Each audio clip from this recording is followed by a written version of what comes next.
Greetings, greetings, greetings. Peace and love to the gods. Grand rising. Grand rising. Man, shoot, it's around what? A little bit after 12. Or 1. Should be 1. So I made a video last night, y'all, and went to sleep. Got some good rest. Woke up this morning, someone told me, hey, get out there and get your walk in, get your exercise in early. Got up early, getting prepared. Before we go there though, let's pay homage to those who've laid this platform, who've made this platform a unique platform today in our society, in our era right now. We pay homage to people like Dr. Ben Clark and Bobby Emmett, Panic, Dr. Ray Hagan, Elsa Hilliard, Myra Morris, Myra Moss, and many, many more. There's so many to name. Dr. Valentine, Dr. Anthony Browder. So many. Some of you young ones. Young Pharaoh. We follow you. Young Rashad Jamal. Yeah. Been on there. They've been on here. They've been having that knowledge. They woke us up. Woke many of us up. Pay homage. Respect. Understanding. I had to make this video today, y'all. Hey. So last night, I shared a little bit of what I was going through and, how I was able to come in front of you and put my soul, my heart, my energy to a positive use.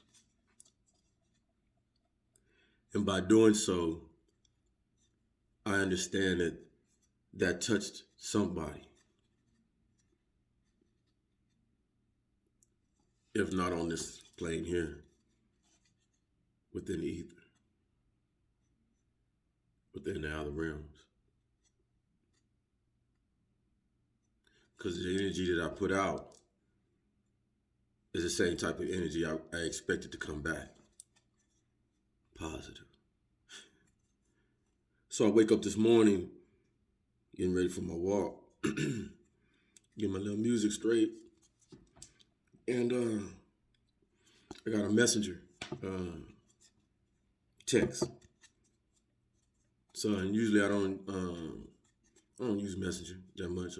My cuz, he talks through there very often, excuse me, because he be at work sometimes, and they can't be on their phones like this, so it's computer or whatever. But I get on there, and it's my college buddy, my high school buddy. All right. It's like, wow. I want to start off first by saying, if you're real to yourself, if you're true to yourself, then the universe gonna work with you and allow you to fix and have a second chance at things that you thought, okay, it don't matter, we grown, we can go on about our business. Watch this. So D sends me and shout out D, Danny, bro, appreciate you, for real though. And all my GC family, and my college family, y'all. We'll get into it. But he sent me news about one of our players that on the team, which was an individual I really liked. All right, and he was white, right? Country. I won't say his name out of respect. All right, but right now he's facing some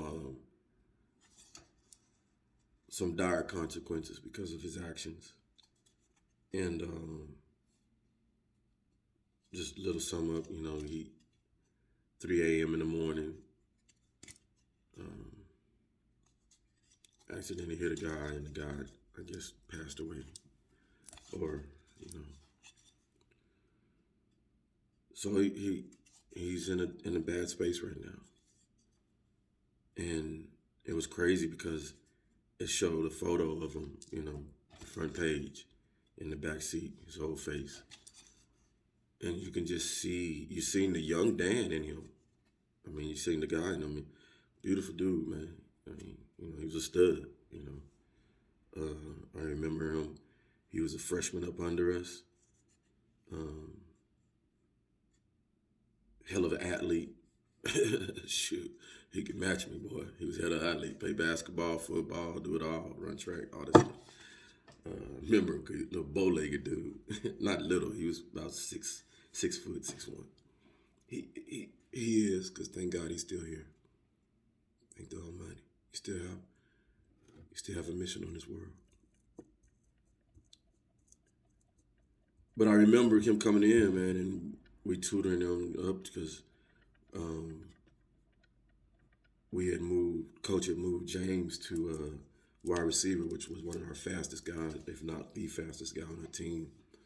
And so Dan had moved from wide receiver to safety. It kind of switched off and on, but when Dan got in there, he was more prominent because he could hit. He could do it all.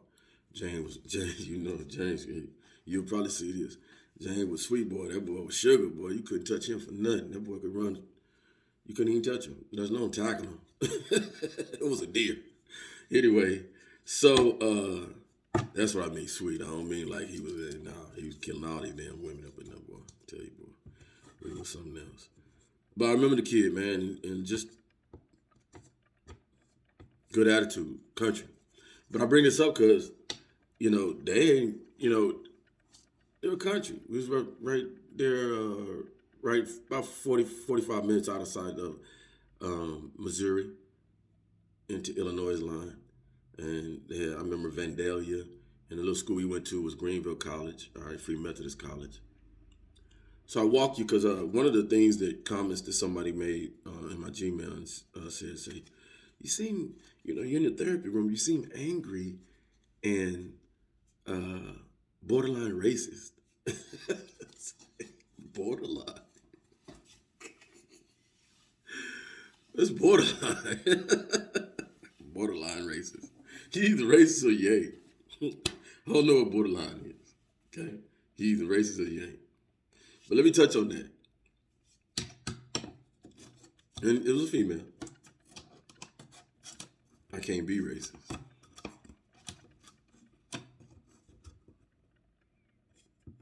The only one that can be racist is the one who's in power and who can hold power over the oppressor, over the oppressed, and be the different color in me. See, we don't own nothing in this world, honey. When you come to me, hey, if I owned the company, right, and I got 10 blacks and 10 whites and 10 Hispanics and 10 Asians, right? And all I do is hire the blacks to be in management and admin and all that, but everybody else you working down here. Now you can call somebody racist. See how that work? Because I have the power. I have the power to what? To hold you down. And all I do is do what? Use my power to bring my people up.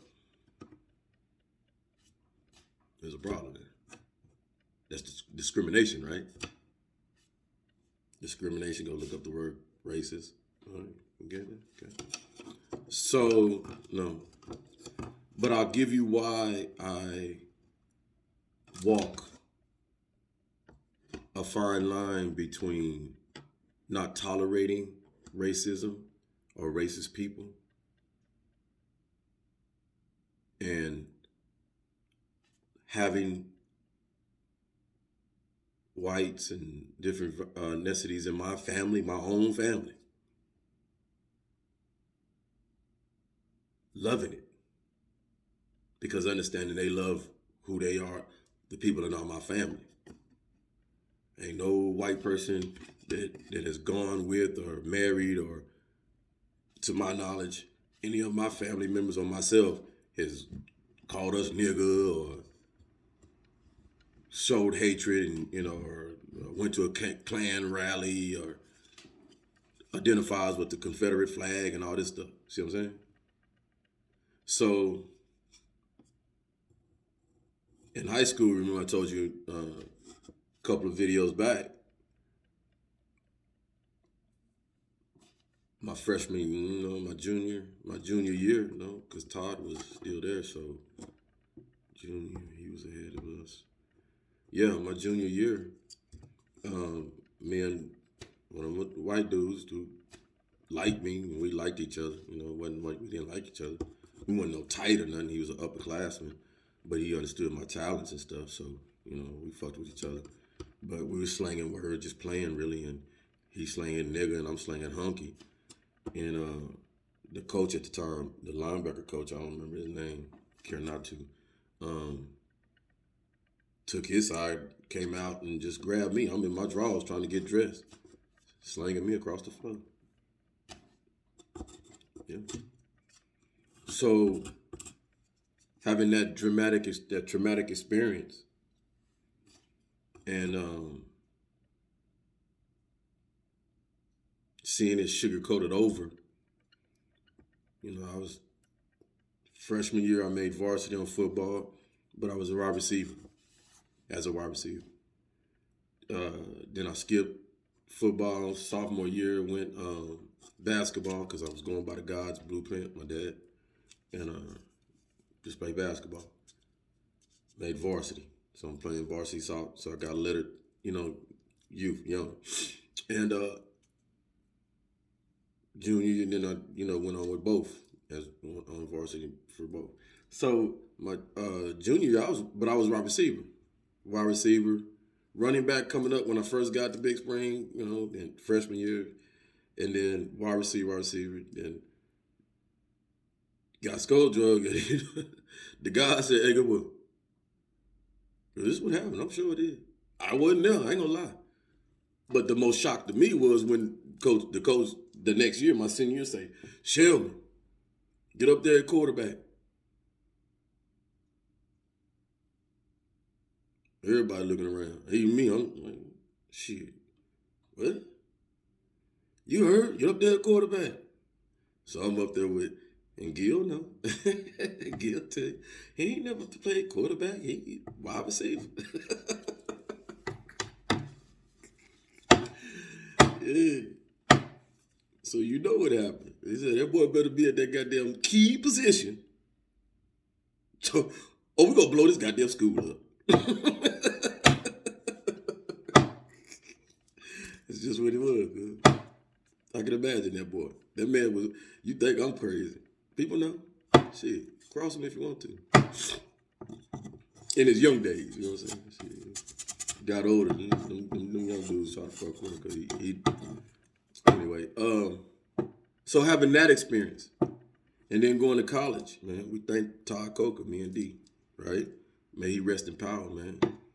Todd was one of the, when you hear me call a white young man white chocolate, that means I feel he got some of our DNA in him, all right? Because he's savvy, he got swag, and he been around black folks so long, shit, he damn near identified with him. The only thing fucking you can tell is his skin. So Todd was one of them cats. He run around cowboy boots and everything, but he loved some black women. He loved my sisters, you know what I'm saying? I don't think he ever got a chance to date one of them, but he was cool with them, and you could tell they was cool. They identified, Todd, you crazy, and shit. So little white chocolate, may he rest in power once again, man. That was a good dude. Because me and D know, I had hurt my knee. He did too. Danny did hurt his knee. We hurt his knee in high school, and that kind of messed up some of our getting looked at, because I was a senior, That was one thing that my father was really upset about, because I hurt my knee and stuff and didn't go walk on somewhere in Texas, but to each his own. Had to get away from that cat. That cat, cat be talking crazy to the coaches and stuff, man. He be on the side. That's another video probably. So Todd got us recruited up there to Illinois, man. We went up there. They had a great team. Coach Max Bowman, man. Thank you. May he rest in power, because I believe he's, yeah. But Max had came from UTEP, Division One, and so he brought a lot of his players from down there, and man, they was ballers. You know, I remember Don, Charlie Hughes, Rambo, Gamboa, so many, man. All them older cats that came with him. So the school was different and unique. You know, we was an NAIA school, so we was lower. You know, so we felt though we was like an NCAA school though on that field, because we really were. We had talent. So what gave me the understanding that, man, you might be able to do something in the NFL. So I was pursuing. I don't sit up there and tell nobody no lie. And what some of the plan was, you go there for 2 years, get looked at somewhere, try to go to Missouri, or, you know, just branch out, see what you can do. So as a freshman, came in, started, and I was sitting there with D1 dudes that played D1 already, you know, Perez and all these all-American kids, you know what I'm saying? Stanzel, Matt Clove, you know, these studs, you know what I'm saying? So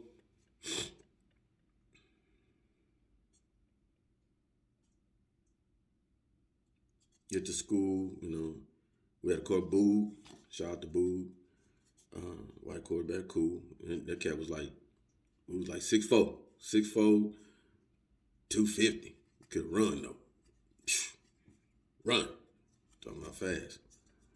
So, you know, we practiced and all that stuff. So I you know, the quarterback got the red shirt on, so you ain't supposed to hit the quarterback and all that stuff. But Boo was one there, I hope you see this video. I think he's the dean at GC College, you know. Very smart cat. Had a very lovely lady at the time. Hopefully y'all are married and stuff, but I seen the photos of the GC and stuff, and I seen you as the dean up there and stuff. So, hey, shout out to you, man. Congratulations on that. But he was one of them cats. He picky and stuff. You know, he messed with us as the defense, and so I was one of them cats that I was taunted to, and I'm that dude. You know what I'm saying? So they was running play, run play. No, don't hit the quarterback. I hit the quarterback basically. He threw the ball, and Coach Max Bowman calls me over there, right, because he's protecting his quarterback, and he grabbed my face mask, he kind of slurred me, you know, just a little kid, man. I'm, what, 18, 19, 180 pounds. Yeah. Once again, who's putting their hands on me? Not saying I didn't deserve it, you know. I ain't saying that. You know, at that instinct. Because what Max did wasn't as dramatic as what this other cat did. I know feel fully full for a fact that I didn't deserve that. Nobody deserves that. All right. But yeah, once again, white man putting his hands on. You must understand. I'm a quick learner. So my daddy didn't have to put his hands on me, but I don't even think 5 times. That's facts. If even that. Because the one moment that I really remember was when I was protecting my white girlfriend. Not protected her, but we wanted to watch TV. We was watching TV, and my little sister came in there, turned the TV, and I got on her, all right? Like a big bro should, because he was just being disrespectful. But I shouldn't have got on her in front of him, you know what I'm saying? Doing like that. And shit, the guy came in and, what? No questions asked. Fistums. Deserved it. I look back, yeah, thank you. Quickly helped me learn. Yeah, my brother couldn't even pull him off. He was like, Daddy, please, man, please. It was. I needed that though. Help me learn. You don't put nobody over your family. That's neither here nor there. So yeah, he balling. Man, put his hands on me. Okay, cool. But lot of the players didn't know whatever.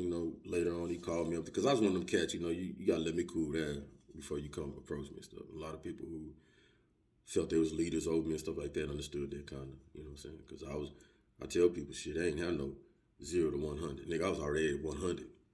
When shit go down, I was already at 100. That's just what that was. And a lot of people that's gonna see this video be like, yep, that was that nigga. That nigga, ooh. Just that what it was.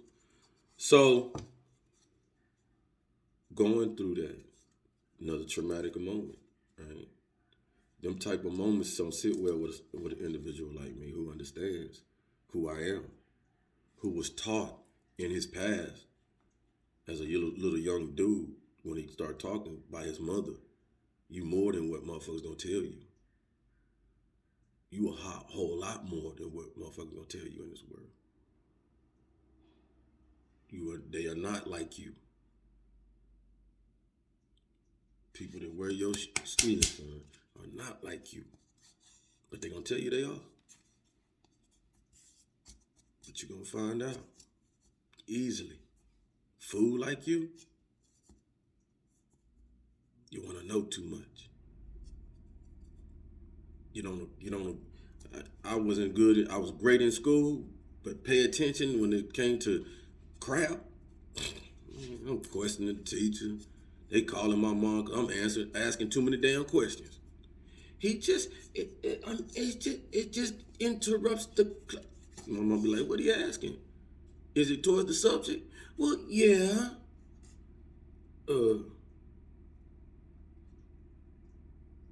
Is the teacher able to answer?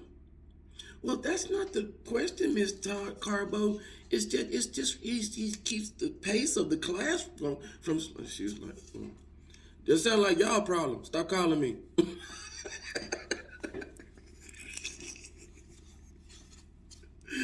That's just how she was.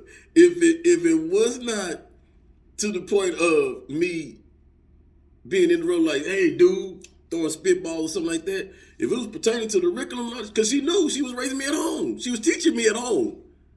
The woman was a teacher at home, too. Like some women ain't today. Child go to school, don't get taught nothing. Come on, don't get taught nothing. Nothing. Another video. Hey, so go through that. I say that because them are some of the things in my life that put a stigma on my mind, right? Because it's influence in the brain, right? Which registered to the heart that everything my mama was teaching me, and then at the time when I got with the God, he was teaching me, don't trust nobody like that. Don't trust the people up there. You going up there because you talented. Go pick their brain because that's good ass school. You didn't research, you see it, they're gonna teach you. Learn. Don't go up there playing. And that's what I did. Them GC boys, they'll tell you. I hope you put comments down there and say, yeah, he one of them dudes. He about that damn business, about that school. Hell, he even led the study hall that Coach Bowman said, hey, Shelman, such and such, charge the study hall. Why? Because I ain't all in everybody's grades and what you making. I'm about my focus. Yeah, because you about one of the only ones around here for passing. Shit, we need help with get some of these other cats passing. Oh, okay. I don't know no better. Come to find out, do a little look around. Yeah, nigga, you want down. You a savant with the mind, bro.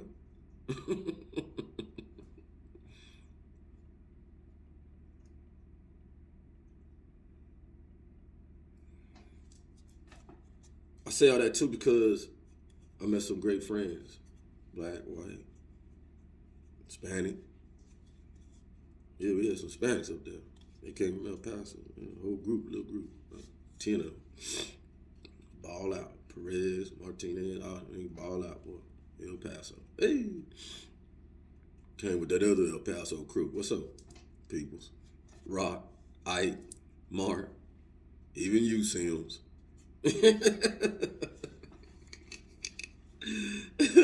Scared, but I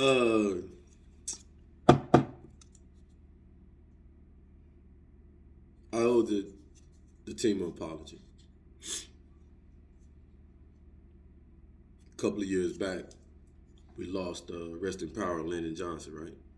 Landon Jones, one of them.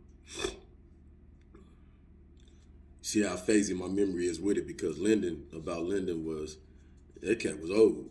He was older than all of us, I think. I don't know who was older, him, Stan, or Don. Y'all was running, but I think Lyndon was older because I never, if it wasn't on that football field or at them games, I ain't never see Lyndon hanging around with nobody, walking around. Nah, I think Lyndon had a car, and then he might have had it because he had his own apartment. See, that's what I'm saying. So what happened was, being in that, you heard that a little bit, he was older than a lot of us cats, all right? So when he passed, and I have to get JB, shout out, Johnny Branch. I have to give him a shot, man, because of everybody on the team, other than Danny used to always reach out to me and let me know things. Rock did too. JB would always ensure that every year, because he didn't realize I was in the military and stuff like that, so he would reach out and let me know, hey, we got a golf tournament or the reunion and stuff. So he would always do that. He's always done that for me, and I appreciate that, bro. I did. It's just I couldn't make them, the timings and stuff, military, that's, but you ain't finna do nothing else other than that, outside of that, you know what I'm saying? So, unless you're going on your vacation that's dedicated to your time you get. So, but I wasn't one to entertain anyway. I probably wouldn't have went, all right, because I'm not, I'm really was not that social guy. These individuals, they could tell you, he was a loner. I'd be studying. I'd go to that club though. What's it called? Panama Jack down in San Luis. When I turned 21, boy, I was in that mug, tearing that mug up. I come dance slow because you gotta understand, I was pop locker and all that stuff, do all that stuff young, you know what I'm saying? So I love that groove. That music was in me. So I was shaking. They'll tell you, I ain't have to have no girl, nothing on the dance floor. I dance my ass off because I'm leaving with one anyway. So, or had one at the school. That's how we was, you know what I'm saying? Running through them. It was like M&M's.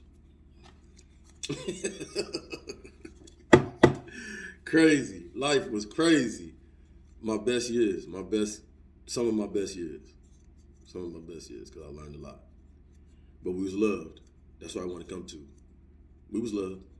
Black folk were loved. Ain't no black folk that could tell you that any white person did that. And I tell you this because the only black folks at that school was the football team. The football team. We ain't had no black staff. All white. See, the school we went to was like preachers, sons and daughters and stuff, uppity. Hell, school only had, I don't know, 800, 1,600 probably, I think. I don't know, probably not that much starting off. It's a big ass school now.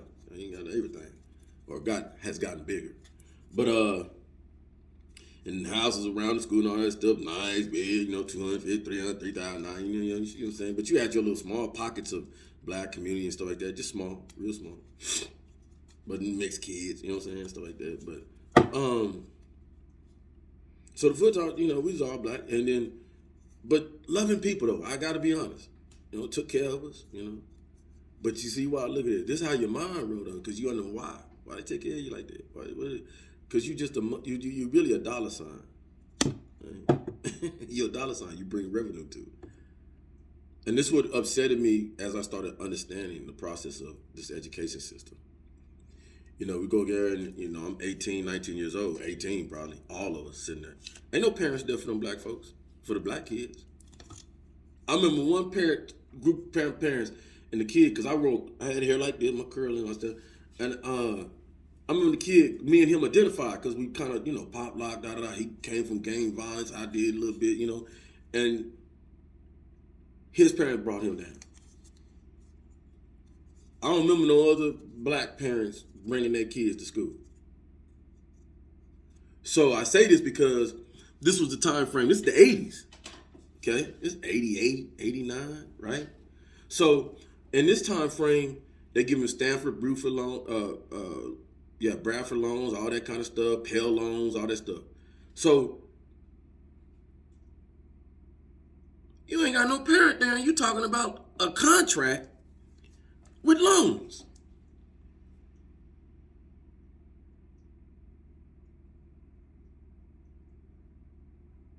Here you is signing a contract at 18. You got no damn knowledge of, you giving me such and such amount of money for this, whatever. You reading the contract, but you don't know nothing because you ain't never but taught nothing, like all that stuff. You don't know when you finna, you looking at your peers and all that stuff, and everybody signing. We don't sign. Because coach said, yeah, you're going to get your financial aid, da da da, and then you're going to go over there across the street. And they had this stuff orchestrated nice. With no confusion or nothing. You going to need a Pell Grant, you going to need, and guess who all it was?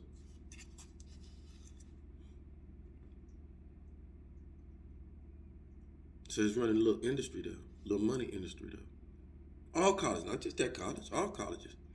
They know you can't, these black kids coming from these cities, they can't pay for no damn college. I think at that time, tuition for a year was what, about 10,000? 15,000? We're talking about 88. That's facts. So we signing our life away. Worse than a doctor or a lawyer. Shit, I would have been all right if you make sure I was going to be a doctor and lawyer. I signed this shit away because I know what they make. But yeah, I was just going for English education. Get a little English teacher.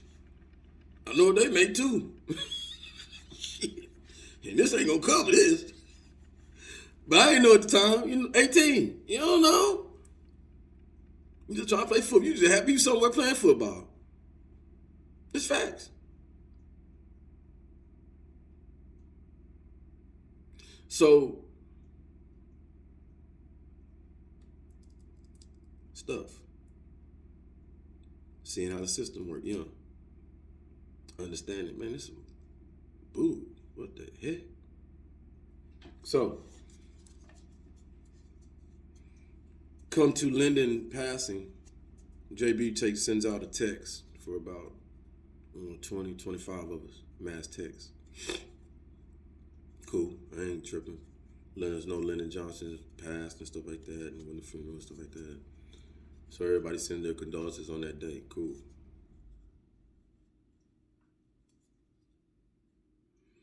Then it leads into the midnight. A little bit dribbling until 1 o'clock.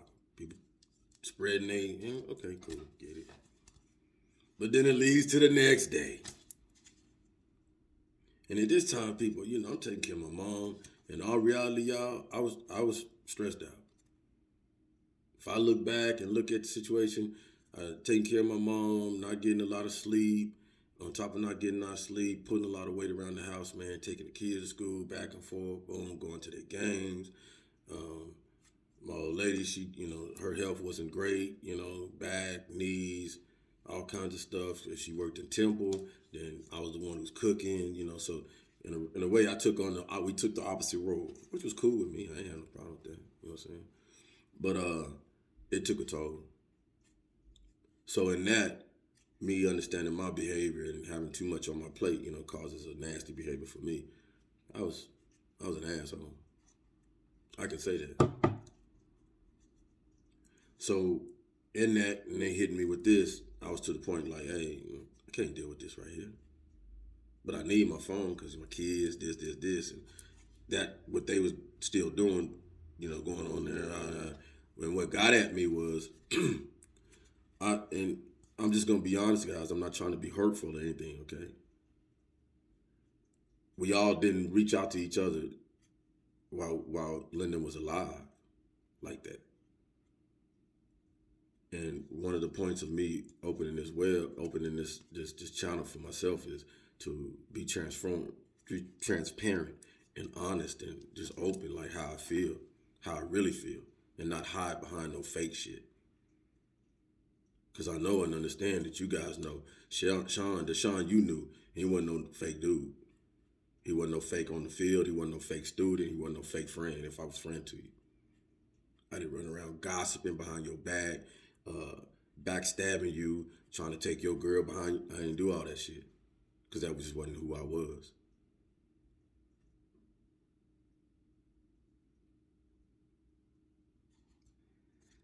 I gotta be honest, so watch this. Rock, you and Mark and I know some things, right?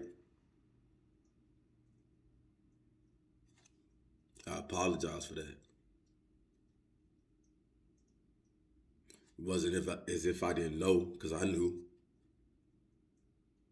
But Mark, you got to talk to Rock. You got to ask Rock. He was letting Boog entertain too. So when I seen that, I'm thinking there's a separation. That's your best dude. So if he trying to let Boog entertain, but the person didn't want anything with him, I was just thinking shit. Because I actually thought the person was going to stay at school, bro. That's what I thought.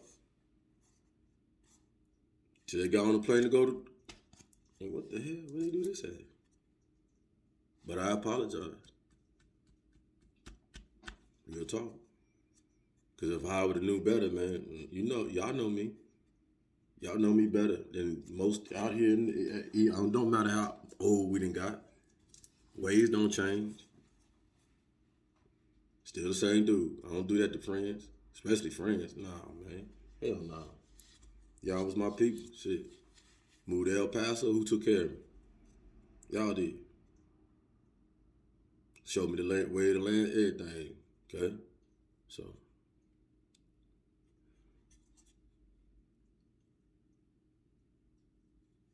So they, the calls continued and stuff. So I got on my chat and I said, "Hey, look, JB, can you take me off this chat, man? Because this ain't about me, man. I don't, I didn't really know Lyndon like that. Played with him, but me and Lyndon didn't talk and be like, hey, Sean, hey, Lyndon, and it just wasn't like that. You in college, you know what I'm saying? That was an older cat, you know what I'm saying? Probably high-fived him and he high-fived me and threw me in the air a couple times on the football field, but you see what I'm saying? That older cat, that was like a big-ass brother that you really didn't see a lot because he had a lot of things going on. It's just what it was. And it was for a lot of them other cats. They just don't admit that. Right? But, so I'm not going to play fake and be like, oh, Lyndon, and it's your... I can't do it, so I don't want to listen to it. Let me take me off. And that stirred up a lot of crap. People start saying selfish and who is that? And oh yeah, because they knew who it was. I was say they know me. So they knew it was. It must be that Black Panther motherfucker, that pro black motherfucker, that goddamn Sean. And they started coming at me, lightly, not just mocking, making fun and stuff like that. And I wasn't in that mood, just because a lot of them know I don't fuck with them. It was only a handful I fuck with. My roommate, Lydell, El Paso boys, there was the crew. Couple of white dudes, that let me use their car all the time. You know what I'm saying? I Rock Z, Alex, all them. But it wasn't like we was all tight up in there. You know what I'm saying? But we was a great football team on that field because Max knew how to do that. But so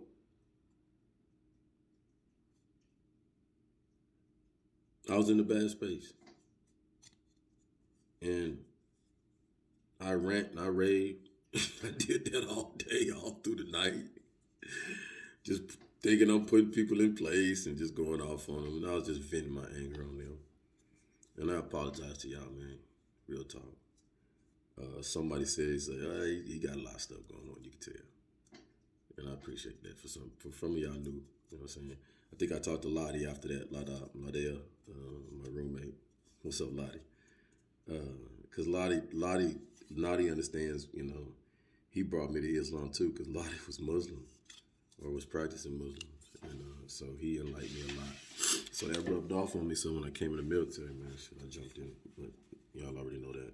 But I really do apologize to my family, the GC family, because beyond anything, you know, I remember people like Buddha and Spooner, you know, big ass linemen, big ass 6'5",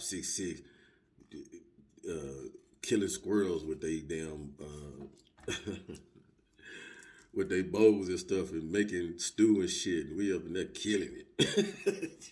Eating like, how y'all get there? How y'all know how to make this? It's good. I think they had possum, gator, and all that other shit in there, man. I hate that shit. That shit was good as hell. Them white boys could cook. So I say all that because to show people that, you know, I'm not racist. I treat you how you treat me. But what's up, Mo? Big Buckley. And catch 6'7", man. Big Mo was my big brother, man. He couldn't nobody fuck with me. That's probably why nobody touched me. Because I had a mouth on me, y'all. I ain't going to sit up here and tell you no lie. They know. I had a mouth on me. I didn't back down from nobody. That's kind of how I got my starting job. Because what was that dude named Bradley D? We was going to the mess hall, or I say mess hall. We was going to the cafeteria, and he was a senior or something. He was the center at the time, but he checked me, tried to check us, tell us we need to get in a stand-up place or something. And I bucked up and say, look here, you don't know me, motherfucker. You don't know me. I'm ready for whatever. And we was finna fight right there. Do you remember that? Yeah. So you earn your respect. You know what I'm saying? I learned that quickly coming from the hood. You know what I'm saying? So it didn't bother me having to show them. You know what I'm saying? That's how I got on that football field as a freshman. I had to earn that respect. You gonna respect Sean's talent. And I was out there trying to knock all the big ones out. If I can knock you out, I'm gonna knock you out. If I can't, shit, I'm gonna hit you though. And if I'm knocked out, so be it. But I'm trying. There's an agenda behind this. So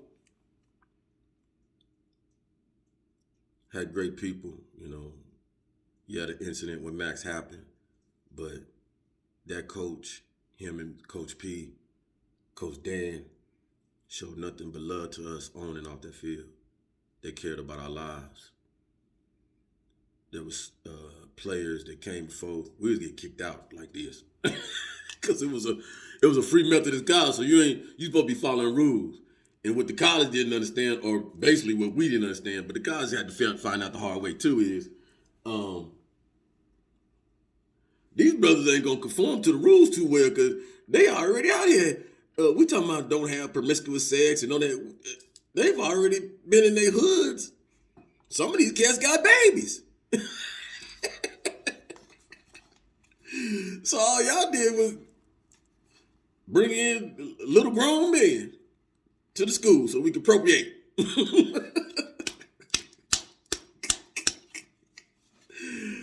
Hey, but we had a good time, man. I didn't hear, you know, we didn't get locked up. You would think. Because the women, the young ladies, they loved us. Shit, they loved on us. Yeah. Then the college started saying, man, we got too many the race shit. They running through them. So the following years, you start seeing them recruit black girls. Wasn't a lot. It's probably 5. You know, you see 5. You see 1 or 2 here in the mystery. It was weird. You could just see it. When I look back, man, I got myself crying. It was weird, man. It was a real dynamic. So, you know, you put me in debt, you know, leaving the school in debt. And you glorify interracial relationships, you know, because you bring white women in and mix women in for your players. That's facts. D. Facts. My boy got 2. I was like, God damn, dog, you bad motherfucker. You got the dean. 2.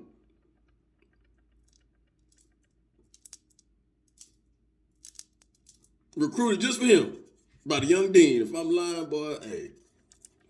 But I say that because man, my boy was good. He used his God powers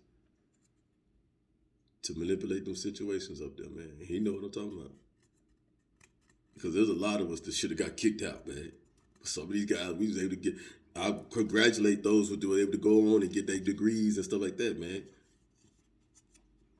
You paved the way for others to come behind. You know what I'm saying? Shout out. But I apologize to you guys, man, on that. That's real talk. You know, one thing I'm not willing to allow myself to do is to hold on to and harbor anger and frustrations that I had in the past and continue to let that hold me down because it becomes an anchor. And if you think after I did that I didn't have my conscience wasn't digging at me, oh man, please. Yeah, it was. It's like, man, that wasn't all necessary. Y'all older now, You just, you know what I'm saying? You could have handled that a whole lot better. But then I was also in that space like, man, I don't give a fuck about them cats. Because I know they don't give a damn about me. So, you know what I'm saying? But mess me up because, yeah, they do. They give a fuck about you, Sean. And you give a fuck about them because if not, your best dude wouldn't have sent what he sent this morning to you about our partner, one of our players. Apologize to you, brother. Real talk. It was me and you when we first got to that school, man, and roommates together. And I used to tell my family, man, it was funny because I said, man, Danny up in there. Well, after it all, I said, Danny, man, he loved the hell out that girl, Michelle. I don't use her name because I don't use doing it. But he loved her because Danny had already had, I think, 2 children by her. And every night for a month straight, I bull nobody not. That young father demonstrated in his tears, sniveling, I miss my babies. I miss my baby, Sean. Every night crying. Every night.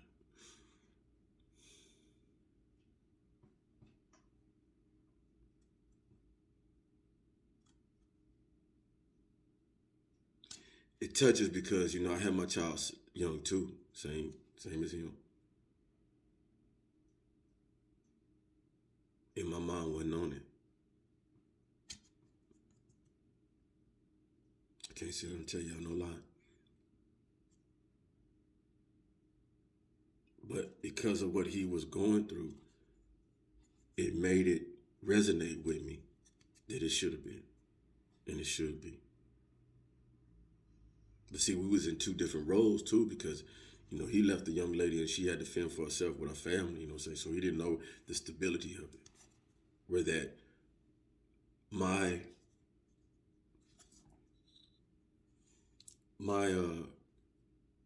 son's grandfather told me, no, you ain't gonna go to work because that's what we was gonna do. That's what my dad's plan. That's what we was gonna do. You gonna go to work, then you gonna go to school, take care of him. You can play ball still, but you gotta find a way. You gotta work through it. And that was the plan. And then till he had told me, nah, Mr. Al, he need to go to college. You say that boy can ball, he needs to go. Because what if he can make it to that stage? Give him a chance. So it was different dynamics. I knew my son and his mother was in beautiful hands. Not gonna be struggling on the streets or anything. But it still doesn't take away that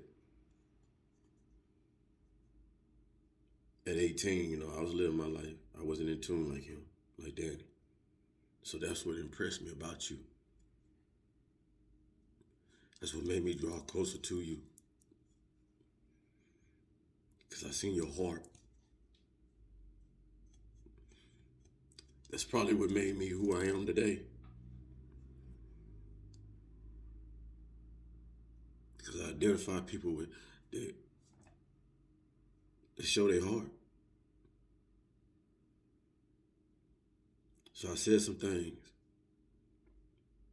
I spoke some things out in the ether. Probably got back to you or not, I don't know. But even though we talked this morning on Messenger, I say openly to you, man, I'm sorry. I apologize to you. Because you somebody, man, that always was in my corner. No questions.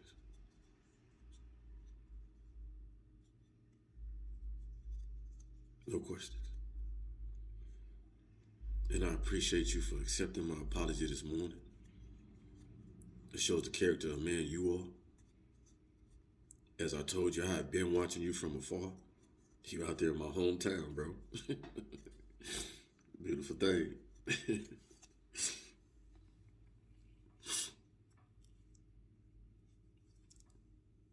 You're doing things that I can only wish to do. I'm gonna get there. Working with children, man. Impressive.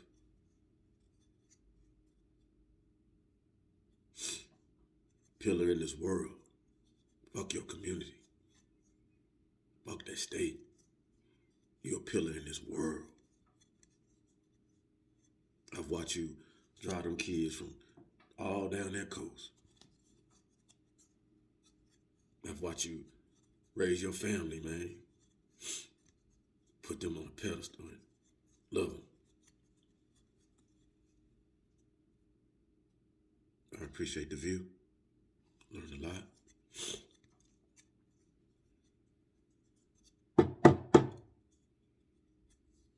To you other cats out there, man, let me know. I hope you accept my apology. You know who I am. I always tried to be the realest one out there. First real to myself. But if not, hey, I understand. Got it. If we grown, shit, we move on. This is my outcoming though. I'm gonna let D post it if he thinks it's acceptable, then you'll be watching it. But this is will be my step out, because not too many people know I've been doing this. Join me. It's just a therapy room, man. Work on yourself. Meditation. Understanding. A little history for those who need it, want it. Know that I love you though. Thank you for listening. Peace.